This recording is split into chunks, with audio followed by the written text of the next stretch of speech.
a name that most humans found difficult to say out loud without feeling something uncomfortable settle in their chests. Solace Compact. It was not named for peace in the traditional sense, not the peace of treaties signed in grand halls, not the peace of exhausted generals shaking hands over maps soaked in the blood of their own decisions. It was named for something quieter than that. The human negotiators, who sat across from the Velkashir delegation on a station orbiting Proxima Centauri and gazed into unblinking eyes, instinctively understood this. Solace. As in, we are giving you something you do not deserve, and we are doing it anyway. The Velkashir had not understood the word. Their linguistic architecture, layered, tonal, built around concepts of hierarchy and transactional permanence, had no clean analog for mercy offered without condition. The closest their translators could produce was a phrase that roughly meant temporary restraint by the more powerful party pending renegotiation. The human delegates had not corrected them. They had simply signed the document and gone home. That had been 71 years ago. Marin Solis was 43 years old, a systems analyst for Earth's Deep Astronomical Survey, and she had spent the last 11 years of her career cataloging light, not stars. Light. The distinction mattered to her in ways she found difficult to explain to people unfamiliar with a decade of spectrographic data analysis, where colors became information. Light had aged. Light had memory. Light traveled across distances so enormous that by the time it touched your instruments, the source that had produced it might no longer exist. You were always, in a sense, reading a letter from the past. She was sitting at her workstation on Survey Station Aleph 9, a facility that most of the Galactic Coalition did not know existed, because it had been built inside a decommissioned asteroid that had been quietly relocated to a gravitationally unremarkable position 18 light-minutes from the demilitarized boundary. The invisible line that the Solace Compact had drawn across a 40-light-year stretch of contested space. The boundary was marked by nothing physical. There were no buoys, satellites, or beacons to mark the boundary. That is then a human decision. If they need a line drawn in the sky to remember what they agreed to, as one of the original compact negotiators had written in a personal log that was now archived in the survey database, then the line is not the problem. Marin had read that log 13 times. She thought about it now on what she would later understand was the last warm day of the old arrangement as she watched the spectrographic feed from Boundary Sensor Array 7 and noted, with the specific quality of calm that comes from understanding exactly what you are seeing and not wanting to accept it, that the sensor array was reading coalition drive signatures. Not one. Not a patrol. It was not an administrative vessel, nor was it on a diplomatic errand. Moving in formation. Past the line. She did not panic. Marin Solis had a particular relationship with inevitability. She had grown up watching her father navigate a terminal diagnosis with a kind of methodical grace that had never left her, the understanding that some things, once begun, were simply begun, and the only useful response was to be clear-eyed about what happened next. She opened a channel to Earth's High Command and filed a contact report in the standard format. Then she made herself a cup of coffee, because the response would take time, and because she had learned from her father that comfort, even small comfort, was not something to be discarded in difficult moments. It was, in fact, something to be deliberately chosen. She was on her second cup when the response came back. It was a single line. We see them. Stand by for a protocol shift. Thank you for your service, Dr. Solis. She read the message 4 times. The phrase that stayed with her was neither the acknowledgement nor the protocol notice. It was the last part. Thank you for your service. In 11 years of filing reports to High Command, she had never once received a personal acknowledgement. The survey operated on automated response codes, receipt confirmations, data integration notices, and the occasional request for additional sensor calibration. They had never said thank you. She looked out through the station's small observation port in the unremarkable darkness, and she felt the cold before it came, the way you sometimes feel a change in weather in the specific silence that arrives just before the atmosphere decides what it's going to do. SYMJHY. From this point forward, she understood with the clean, terrible certainty of someone who reads light for a living. Everything was going to be different. The agreement had.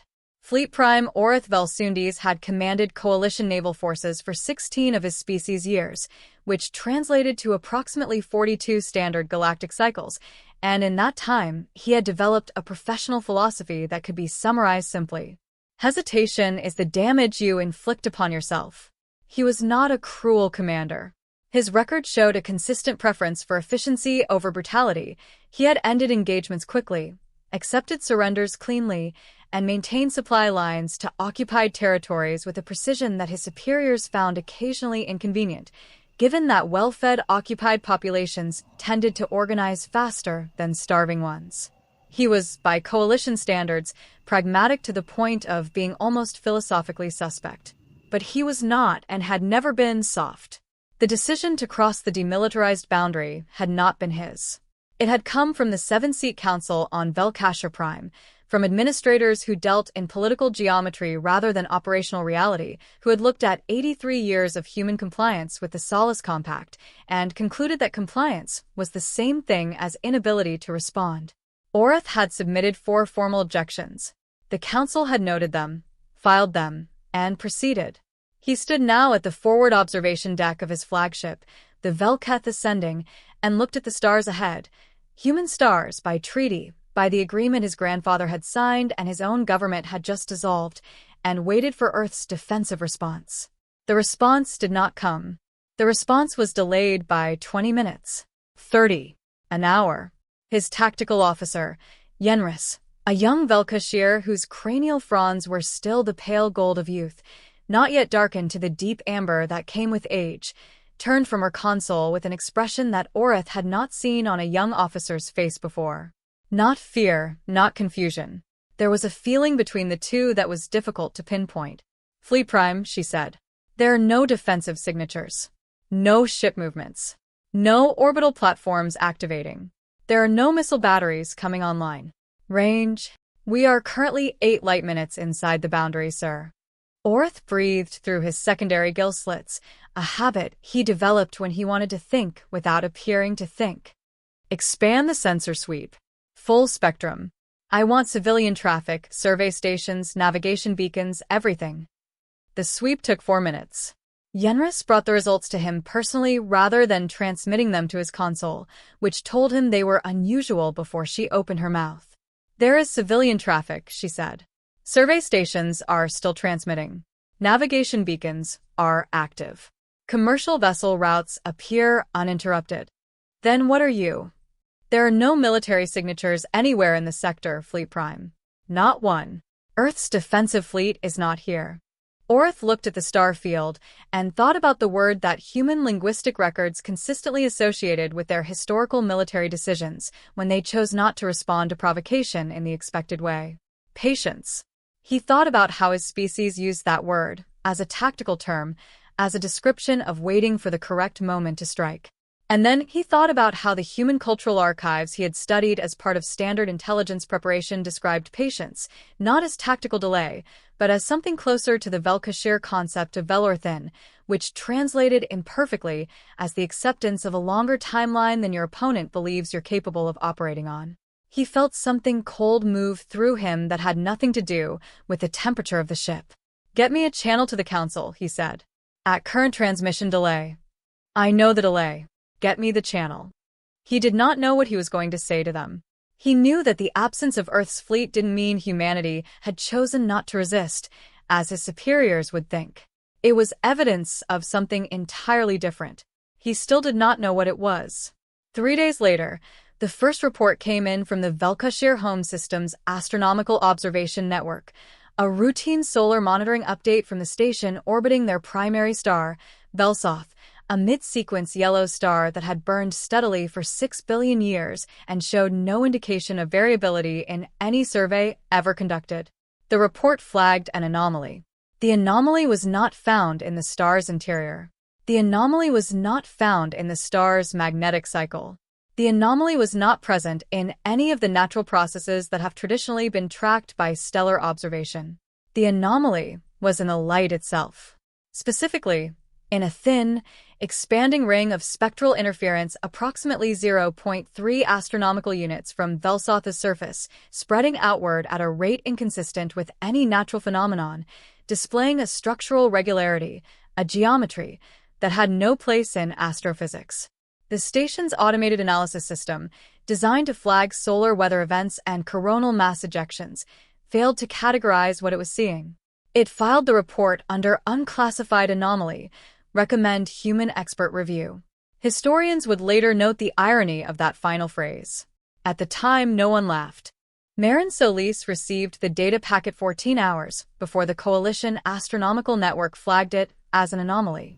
She received it because she had spent 11 years building, in her time, using Survey Station Aleph-9's secondary array and her own analytical frameworks, a passive monitoring system she called, privately, in the personal logs she kept on an encrypted drive, the ear. The ear did not transmit. It did not interfere. It simply listened, across a wider frequency range and with a more nuanced interpretive architecture than the standard survey protocols, to the electromagnetic output of every star within 40 light-years of the boundary. She had built it because she was curious. She had kept it running because she was thorough. She had kept it secret because she understood, in the way that people who work alone for long periods often understand things about institutional behavior, that there was a category of knowledge that organizations prefer to possess only through official channels, and that the existence of unofficial channels, even useful, accurate ones, tended to make administrators uncomfortable in ways that eventually became someone else's problem. When the ear flagged Velsoth on the third day after the coalition crossed the boundary, Marin looked at the data for a long time without moving. Then she pulled up the corresponding data for every other primary star in the coalition aggressor sector, the 14 systems whose governments had formally approved the boundary crossing, and ran the same spectral analysis. Every single one of them showed the same anomaly.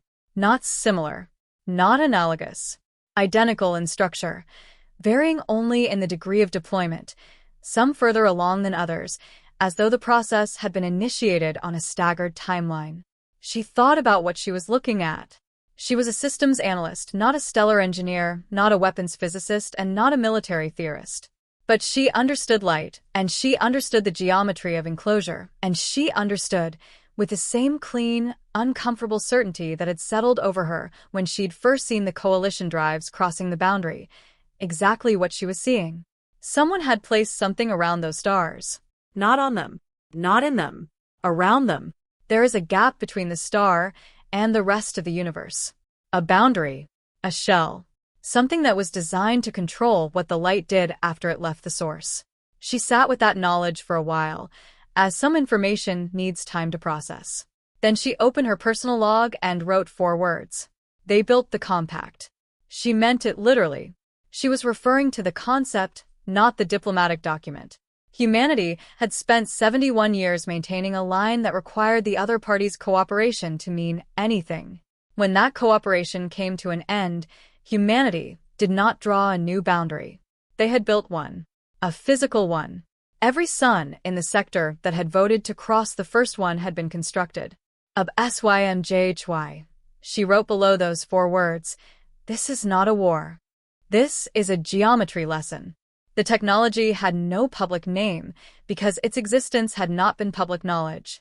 Inside the secret setup of Earth's Department of Long-Range Strategic Architecture, an organization that wasn't mentioned in any budget, records, or government reports, it was called Project Heliodrome, which comes from Greek words meaning something like solar enclosure.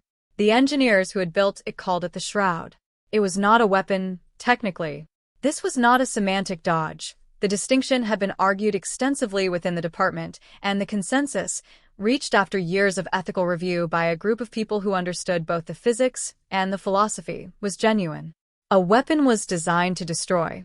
The Shroud was designed to withhold. The architecture was this: a self-organizing swarm of nanoscale reflective panels, each one thinner than a human hair and approximately the diameter of a coin, deployed in quantities measured in the hundreds of trillions. Individually, each panel was indistinguishable from interstellar dust. They scattered, drifted, and moved on solar wind in patterns that looked chaotic, but were governed by distributed coordination algorithms that had taken 40 years to develop. Together, over weeks and months, they accumulated in a shell formation around a stellar body, and they redirected light. Not absorbed it. Not destroyed it. Redirected it. Inward. Back toward the source. A star wrapped in shroud material did not go dark like a star that had exhausted its fuel. Instead, it went dark the way a candle goes dark when you cup your hands around it, not extinguished, but contained. It went dark the way a candle goes dark when you cup your hands around it, not extinguished, but contained. The energy that should have radiated outward to warm planets, to sustain atmospheres, and to anchor the biological processes of every living thing in the system was instead reflected back, bouncing around inside the shell in a slow thermal spiral that accomplished nothing useful for anyone. From outside, the star dimmed. Not uniformly. The early stages produced a distinctive spectral shift toward the violet end, as the longer wavelengths were selectively filtered first. Coalition astronomers would later describe the appearance of a shrouded star as resembling a bruise, a deep, pulsing violet black at the edges, with a sickly pale center that still glowed but gave no warmth. The engineers who had built the shroud had spent a great deal of time on the ethical question of irreversibility, particularly considering the potential consequences of creating a technology that could permanently alter celestial bodies without the possibility of restoration. The technology was designed to be reversible, the swarm could be recalled, and the panels dissolved by a specific electromagnetic pulse frequency that was known only to Earth's department. The star would recover.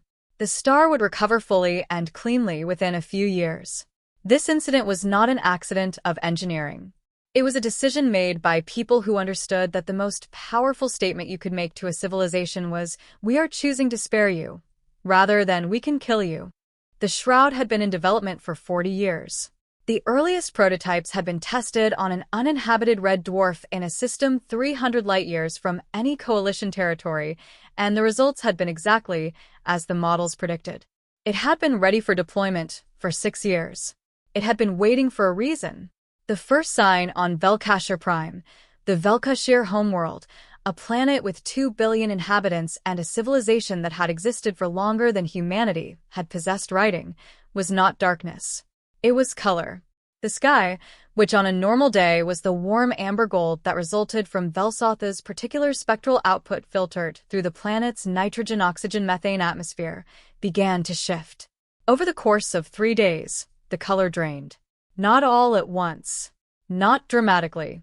The color gradually and irregularly drains from a bruised piece of fruit, leaving behind a technically identical but fundamentally altered sky. By the 5th day, the sky at midday was the color of a fading violet. The color changed to ash by the 8th day. The Velkashir, a species whose primary sensory experience of well-being was deeply tied to light quality, whose cultural calendar was organized around the color of the sun at solstice, whose religious architecture was designed to channel specific wavelengths through precisely angled apertures at sacred moments, did not have a word for what was happening because nothing like it had ever happened before. Their astronomers had a word for it within 72 hours. Velsorth. It meant, approximately, the unwinding of the sun. On the coalition flagship Velketh ascending, Fleet Prime Orath received the reports from 11 different aggressor sector systems in a span of 4 hours, all describing variations of the same phenomenon, and he sat with them in his private quarters for a long time. He thought about the empty, defensive lines, the abandoned border. He was struck by the silence emanating from Earth's high command. He thought about a human phrase he had read in a cultural archive years ago that had stayed with him because it had no equivalent in Velkashir. Pick your battles. It had seemed at the time like a statement about resource management, about military efficiency. He understood now that it was not about battles at all. It was about what you chose to fight with. Humanity had looked at 417 coalition ships crossing their border, and they had decided that ships were the wrong thing to respond to, choosing instead to focus on diplomatic measures and alliances to address the underlying tensions. The knot in Orath's chest was not fear. He had felt fear before and knew its texture. The pain was something else, a sensation he could only describe as the specific discomfort of understanding, too late, that you had been operating inside someone else's concept of the situation the entire time. He sent a message to Fleet Prime Command. Recommend an immediate ceasefire request. We are not in a war. We are inside a demonstration. The response from the Council took 9 hours. By the time it arrived, 2 more systems had reported shroud signatures on their primary stars. The response said, "Hold position. We are evaluating options." Orth read it and thought about something else from the Human Cultural Archives. Humans have apparently used this concept with dark humor since the early days of the industrial period. It is too late to close the stable door after the horse has bolted. He had not understood that phrase either, the first time he had read it. It was about animals, and Velkashir had no equivalent domestic relationship with fauna, which made it difficult for him to grasp the meaning of the phrase in the context of loss or missed opportunities. He understood it now. Dr. Virus Thelanduran was the foremost stellar physicist in Coalition space, which meant she was excellent at understanding how stars behaved when left alone. The shroud presented her with a problem she had not been trained to solve, because it presented her with a star that was not being left alone. She was part of the emergency scientific panel convened by the Velkashir government on the 17th day after the sky began to change color, by which point the midday temperature on Velkashir Prime had dropped 11 degrees. The methane content of the upper atmosphere had begun to precipitate in the high latitudes, and the first atmospheric snow had fallen on the polar continent, which had not seen snowfall in recorded history. The panel had access to every instrument in the coalition's scientific infrastructure. They had the combined theoretical knowledge of 11 species. They had unlimited governmental support and the explicit understanding that if they did not find a solution, the question of what the coalition's navy did next became purely academic because there would be no coalition left to have a navy. Virus spent the first 3 days trying to understand what she was seeing. The shroud did not appear on any scanner at conventional resolutions. Individual panels were too small. It was only visible as a systemic effect, a statistical ghost in the stellar output data, a pattern that should not exist. On the 4th day, she understood what it was. On the 5th day, she began designing a dispersal method, a targeted electromagnetic pulse that might disrupt the coordination algorithm, scatter the panels, and break the shell. On the 8th day, she tested a small-scale version on a simulated model. The panels simply reformed. She stared at the results for a long time. The coordination algorithm was not centralized. There was no node to destroy, no control signal to jam. The swarm operated on principles of distributed consensus. Each panel was both an individual unit and part of a collective decision-making system. The system's decision was to maintain formation, and this decision was continuously remade by every panel in the swarm, independent of any external command.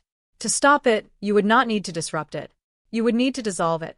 And the only way to dissolve it was to trigger the specific electromagnetic sequence that had been designed into the panel's base architecture, which meant the only way to stop it was to ask the people who had built it to stop it themselves. Virus wrote this conclusion in her panel report with the particular exhaustion of someone who has worked for 8 days looking for an answer and found, instead, the outline of a question she did not want to ask. She submitted the report. Then she did something outside her professional mandate. She sat at her console, opened a direct transmission channel to a frequency she had found buried in a 40-year-old Xenolinguistic Exchange archive, a human survey station designation, a passive monitoring facility whose existence was technically not public knowledge, and she sent a message. It was not a government message. It was not a military message. It was 5 sentences in Standard Galactic, which she spoke imperfectly, and it said, "My name is Virus Thelanduran. I am a scientist. I did not vote for the boundary crossing. I have children. I am asking you to tell me what you need from us to make this stop." Marin Solis received the message at 0340 station time, which meant she read it half asleep, wrapped in a thermal blanket with a cold cup of tea on the console beside her, and she read it 3 times before she was awake enough to understand what she was holding. She was not part of any diplomatic structure.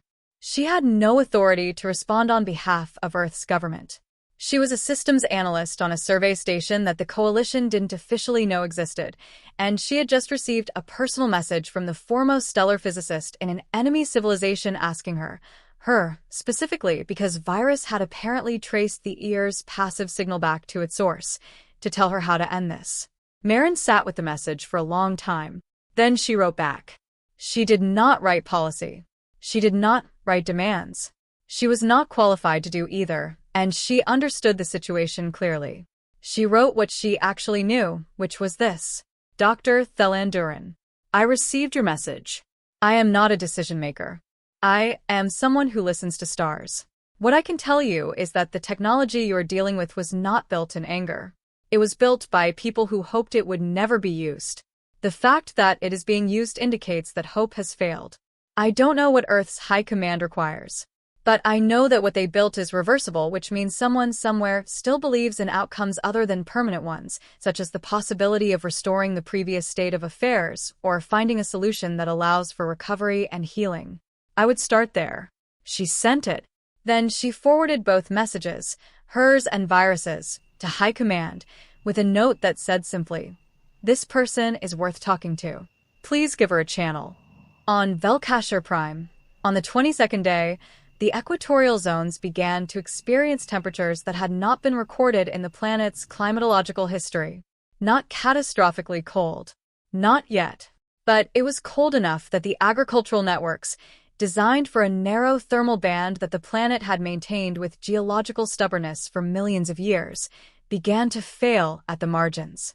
The equatorial sea's bioluminescent coral forests, which had evolved in water temperatures 3 degrees higher than what they were currently experiencing, started to bleach due to the extreme cold. The temperature was so low that the Velkashir, a species known for their limited thermoregulatory flexibility, resorted to wearing layers of insulation previously associated only with polar research expeditions. There was a particular moment, documented later by a journalist named Seleth Voramus, that became the image most associated with this period in Velkashir historical memory. A school in the capital city of Velkashir Prime had, for generations, conducted a morning ritual. Students would stand in the courtyard as the sun rose and face east, a practice with roots in the pre-technological religious traditions of the civilization served as a way to acknowledge the day and the light that made it possible. On the 22nd day, the students stood in the courtyard and faced east as the sun rose. The sun rose.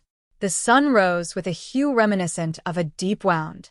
The students stood in their insulation layers and watched a sky that had been the color of warm amber for every morning in the recorded history of their world, and they watched it be the color of dying, and some of them cried, not because they understood the geopolitics, not because they had opinions about the Solace Compact, not because they had any framework for what stellar engineering was or what it meant, but because they were children and the sky was wrong, the sun looked sick, and they had not done anything to deserve this.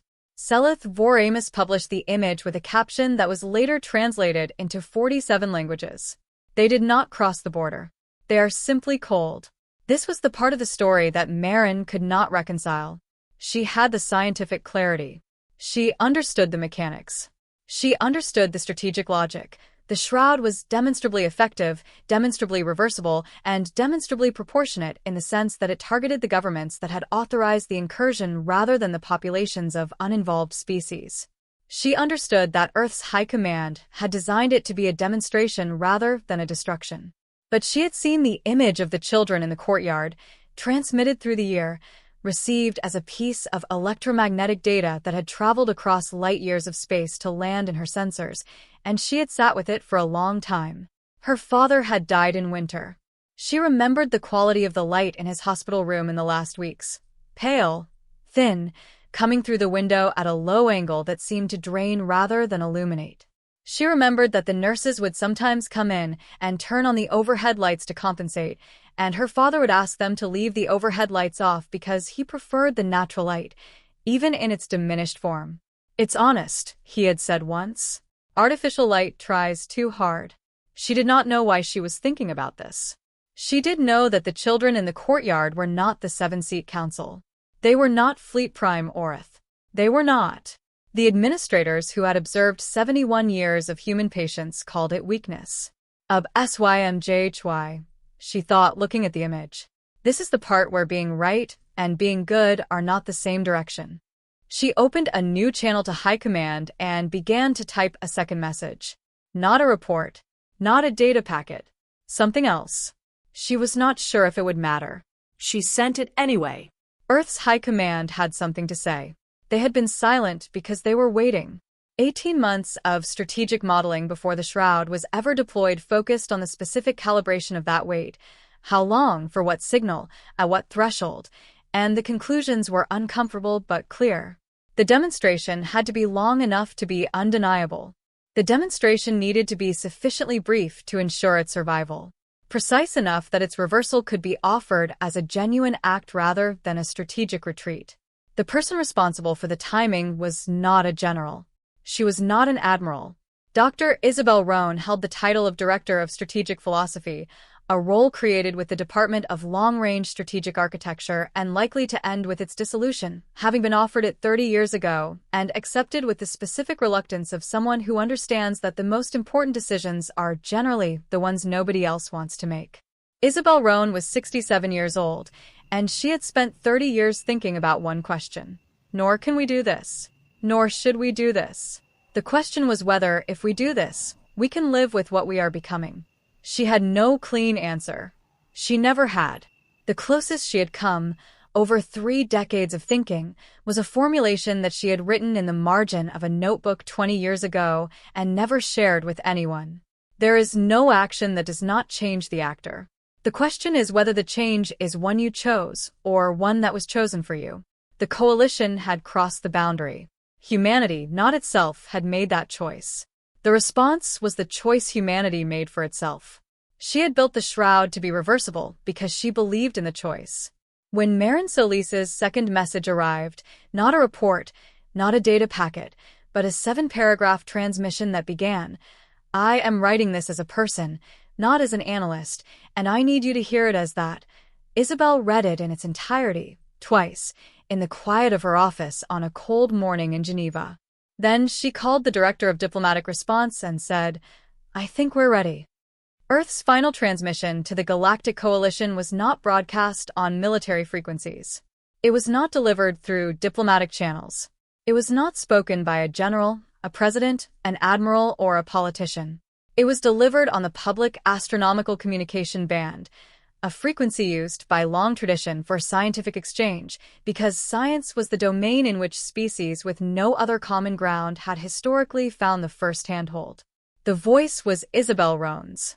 She had insisted on this over the objections of the communications team, who felt that a director of strategic philosophy was not the appropriate face for what was functionally a declaration of terms, arguing instead that a more traditional spokesperson would be better suited to convey the message effectively. "It's not a declaration," she had told them, and she had remained silent, and eventually they had let her proceed.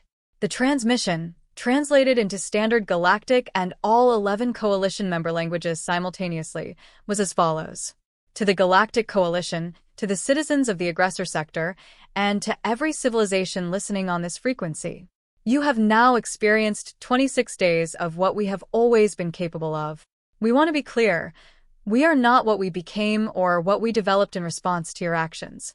This is what we have always been capable of. We have known how to do this for 6 years. We chose not to. We are not asking you to respect that choice. We are asking you to understand it. Humanity spent 71 years maintaining an agreement that protected your borders as much as ours. We did this not because we were constrained, not because we lacked options, but because we understood that the purpose of a boundary is not to define what you can take. It is to define what you are willing to give.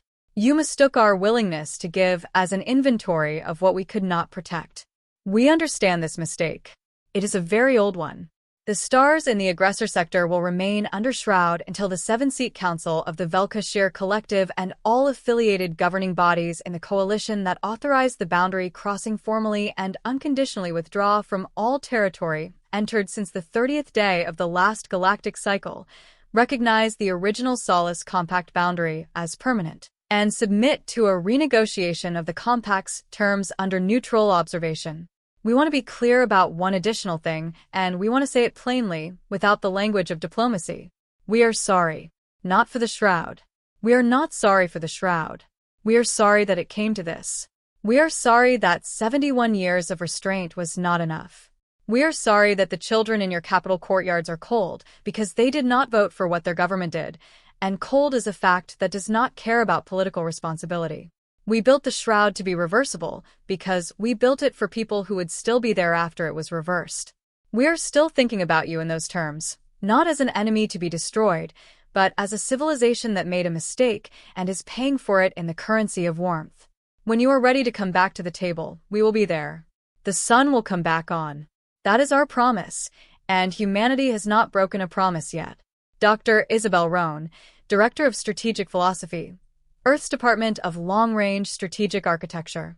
Day 26 of the Shroud deployment. The transmission lasted 11 minutes. It was received simultaneously by every inhabited system within a 200 light-year radius, because the public astronomical band had exactly that reach, and because Isabel Rohn had chosen it for exactly that reason. In the monitoring stations, in the Capitol buildings, in the schools and the research labs and the fishing vessels, and the industrial platforms of 43 distinct civilizations that had no stake in the conflict, but had been watching it with the specific attention of people who understood that the outcome was going to define the next century of galactic history, the transmission landed. And the silence that followed, it was not the silence of emptiness. It was the silence of people who were sitting with something that required their attention. Marin Solis received a response from Dr. Virus Thelanduran 14 hours after Earth's transmission. It was longer than the first message. Virus had clearly spent time with a translation reference between communications, as evidenced by the 7 paragraphs written in Standard Galactic, which were slightly better than the first message. The third paragraph said, "I played the transmission for my children last night. My eldest is 16 of our years, which I believe is approximately 22 of yours. She listened to the entire thing, and then she asked me a question. We know they could do this?" And I told her yes, we should have assumed they could. The compact itself implied capability that was being withheld. And she looked at me and she said, "Then why did the council think they were weak?" I did not have an answer for her. I've been a scientist for 32 years, and I have never had a question I could not at least frame, even if I could not answer it. I could not frame this one. I still cannot. I think she was asking something that goes past the politics. The 7th paragraph said, "I spoke before the emergency session of the council this morning. I conveyed to them the same message I shared with you. We cannot undo the shroud. I told them the scientific facts. I told them that humans built a reversible weapon, which was not a limitation of the engineering. I have read enough human materials in the last 2 weeks to understand that the design was a deliberate decision and that the deliberateness of it is more important than the mechanism." They asked me what I meant. I said, they built in the option to stop because they wanted to believe in the kind of being who would stop. The council voted this morning to request formal ceasefire negotiations. I am writing to tell you this before the official channels do, because you wrote to me as a person and I wanted to respond in kind. Marin read the message 3 times. Then she forwarded it to Isabel Rohn with a note that said, "She's the one you should be talking to when the table is ready." She sat back in her chair and looked out through the observation port at the dark, which was, as it had always been, as it always would be, full of light in transit. The light, which had left its source years or centuries ago, continued to travel, carrying information about what had existed, what had burned, and what had managed to persist despite the indifferent math of entropy. Caro, she thought, a word she had picked up from the South Asian staff aboard the station's previous crew, meaning something like, "What can you do?" but used in the way that people use that phrase when they do not actually mean helplessness, when they mean instead a kind of grounded acceptance that the situation is what it is, and that the only useful response is to stay present in it. "Caro, we are here. The light is still moving. Let's see what it illuminates." The formal negotiations began on the 41st day of Shroud deployment, in a neutral facility on a station orbiting a binary star system that belonged to neither humanity nor the Velkashir collective, the Thranosai, a third species who had no military capacity to speak of but an ancient tradition of arbitration that the galaxy had relied on for 200 years, and who had watched the last 41 days with the particular expression of a mediator who has been waiting for both parties to exhaust themselves before they will listen. The lead human negotiator was not Isabel Rohn, who had returned to her Geneva office and her notebook and her margins. The diplomat, Marcus Webb, was 38 years old and had spent his career in second-tier trade negotiations. He was selected, according to later accounts, specifically because he had no previous experience with a coalition and therefore no accumulated grievances to manage. He arrived at the Thranosai station with a small team and a specific instruction from Isabel Rohn: delivered in a 4-sentence note he kept in his pocket for the duration of the negotiations. They are not here to be punished. They are here because they are cold, and they know it is their fault, and they have children, and those children did nothing wrong. Negotiate for the future, not the past. The sons come back on the day they sign, not the day we decide we've made the point sufficiently. Marcus Webb read that note every morning. He also, on the third day of negotiations, received a request from the coalition's scientific delegation to speak with the human analyst who had been corresponding with Dr. Thelanduran.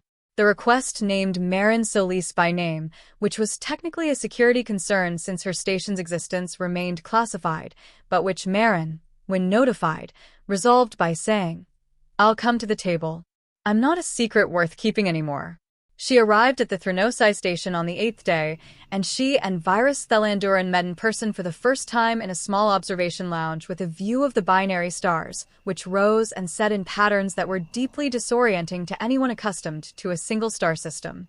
The two suns crossed each other's paths in elliptical orbits, producing, at certain times of day, a quality of double shadow that made the station corridors look like a world with two different sources of truth.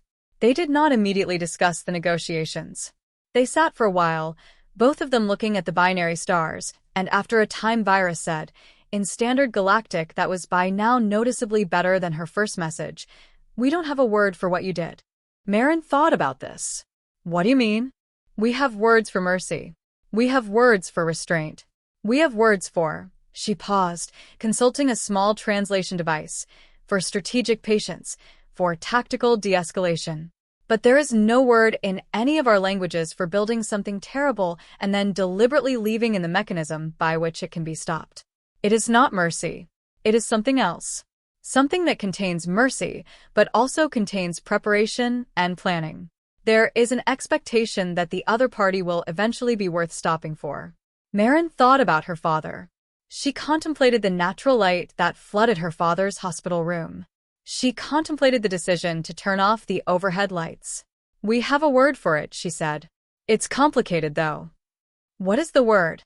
Marin looked at the two suns crossing each other's paths, producing their double shadows, their intersecting truths. "Hope," she said.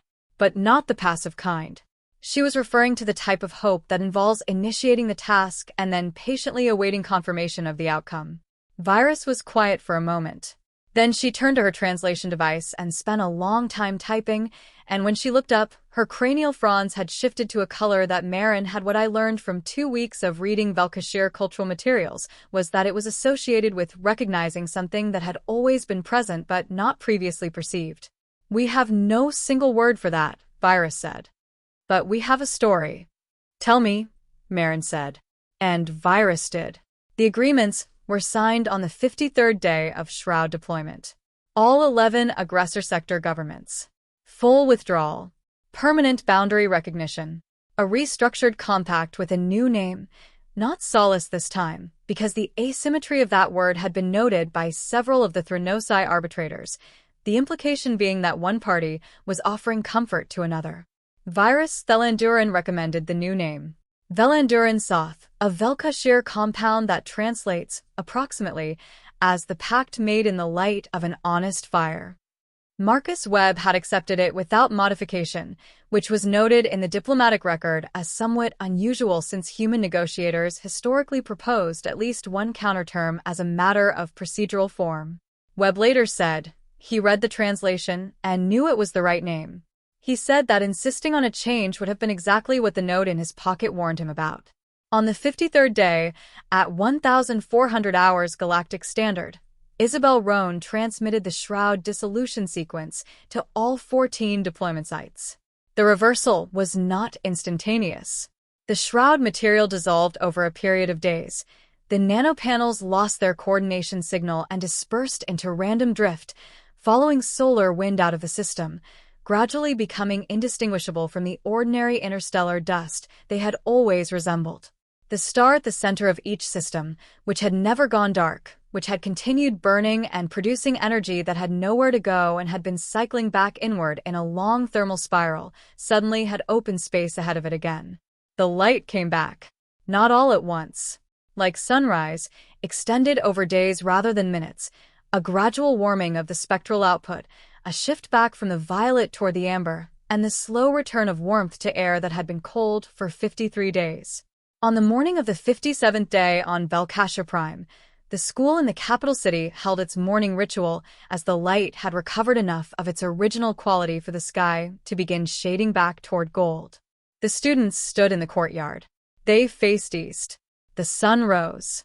It was still changing. It was still cooler, slightly wrong, but still a visible record of what had happened and what had been chosen. But it was warmer than yesterday, and it would be warmer tomorrow, and the children, who were children and had not voted for any of this and had simply been cold, stood in the growing light and felt the specific, complicated warmth of something returning that you had not fully appreciated until it was gone. Seleth Voramus published a second image that morning, alongside the first. The caption said, "Same courtyard." 57 days later. No other text. Marin was back at Survey Station Aleph 9 when the dissolution sequence was completed. She watched the ear's readings change, star by star, as the shroud cleared, the spectral signatures of 14 suns shifting back through the violet, recovering their characteristic frequencies and becoming themselves again. She had brought a bottle of wine from the station's small commissary stores, which ran mostly to functional nutrition and the occasional luxury item that someone had requested in a supply order and then forgotten about. The wine was from Chile, where her father's family originated, and she had been saving it for reasons she could not clearly articulate. She poured a glass and watched the light come back. Caro, she thought. Ab SYMJHY. What can you do? From this point forward, the light was moving. The stars were warming.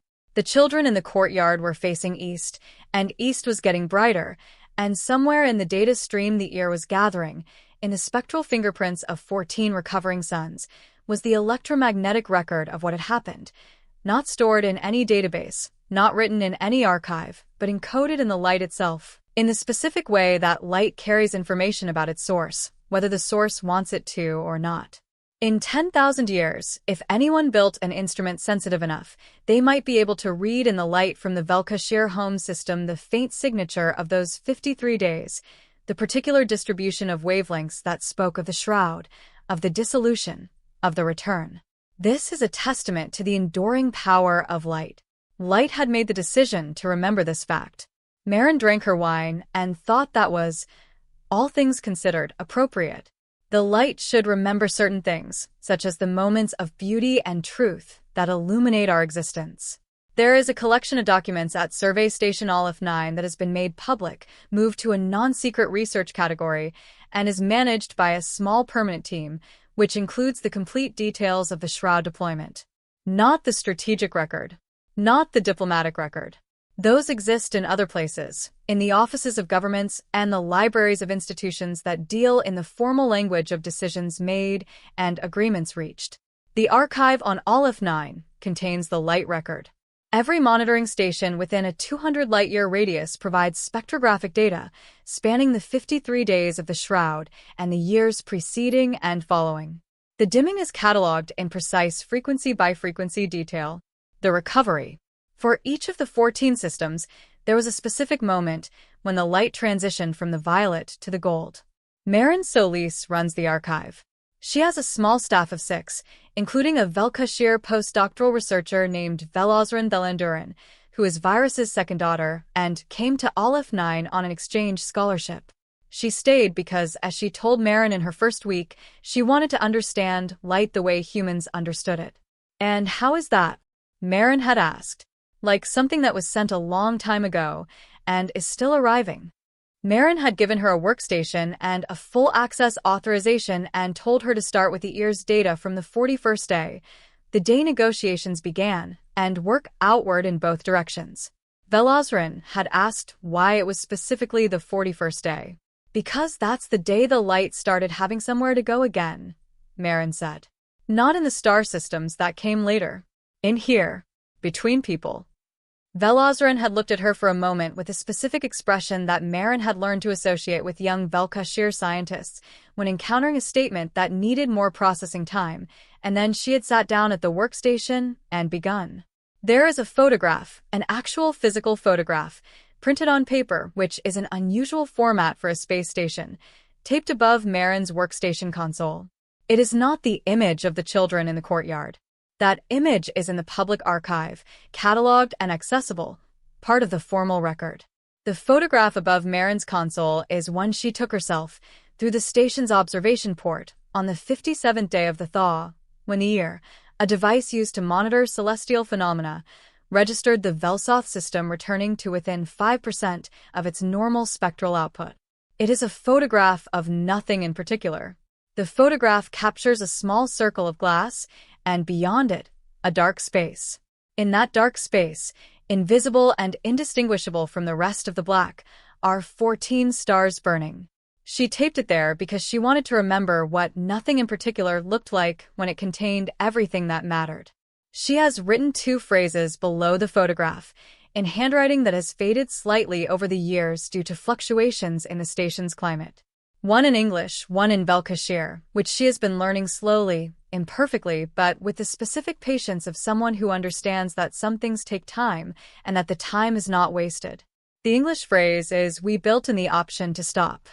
The Velkashir phrase is the one Virus taught her in the observation lounge on the Threnosai station, the phrase from the story Virus told, the phrase from their culture's oldest oral tradition, the one that had no single-word English equivalent, the phrase that described the act of preparing for the worst while refusing to stop believing in something better.